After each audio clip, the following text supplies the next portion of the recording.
Welcome to Omnivoras 13. We have all grown up hearing the same message repeated endlessly. Milk is good for you. It makes you strong, builds your bones, and gives you energy. But what if this long-trusted drink has quietly changed over time? What if the milk in your fridge today has almost nothing in common with the milk humans drank for thousands of years? For most of human history, milk was something only babies could digest. Like every other mammal, we produce an enzyme called lactase during infancy to break down the sugar in milk, lactose. When we grew up, our bodies stopped producing that enzyme. Drinking milk as adults made us sick, bloated, and uncomfortable. That was nature's signal. We were no longer supposed to drink it. Then something extraordinary happened about 10,000 years ago. As humans began herding animals and farming, a genetic mutation appeared. It allowed some adults to continue producing lactase all their lives. Suddenly, milk became an extra source of energy and nutrition that could help people survive famine or harsh winters.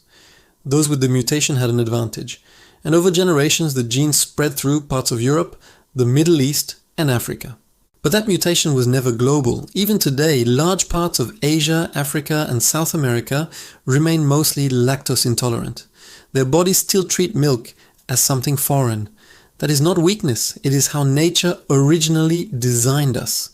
And yet, milk has become one of the most universal foods on earth, partly because we changed it to fit us, or rather we changed ourselves to fit it. Fast forward to the 19th century. Industrial cities were booming. People were leaving farms, but they still wanted milk. The problem was distance. Milk spoiled fast. It carried bacteria and diseases that made entire communities sick. Then came Louis Pasteur and his discovery of pasteurization. Heating milk to kill germs. It worked. Milk became safer to drink and easier to store. But it also killed the natural probiotics that once made it easier to digest. From that day on, milk was no longer alive. It became a sterile product, a shadow of what it used to be. The 20th century turned milk into an industry. Farmers replaced local breeds with one single super producer, the Holstein cow. She made more milk than any other breed, nearly double the amount. But that milk was thinner and poorer in nutrients. At the same time, the cows stopped eating grass and began eating corn and soy to increase output. That changed the very composition of their milk. Grass-fed milk contains a healthy balance of omega-3 and omega-6 fatty acids. Grain-fed milk tilts that ratio 6-1, fueling inflammation and chronic disease. The milk itself even changed color. Natural milk from pasture cows is creamy and golden. Industrial milk is whiter, thinner, and lifeless. But it looks better on camera, and that became the image of health. Then came the war on the fat. During the late 20th century, nutrition experts blamed fat for heart disease. Food companies saw an opportunity. They removed the fat from milk and sold it as a healthier alternative. What they left behind was mostly sugar, lactose, and protein. Without fat to slow digestion, that sugar hits your system faster, spiking your blood sugar and stressing your gut. The fat that once made milk nourishing was gone, and we replaced it with marketing. Now imagine drinking that version every day.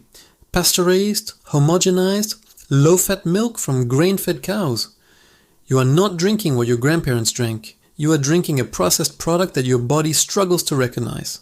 That may explain why more and more people, even those with lactose-tolerant genes, are becoming intolerant again.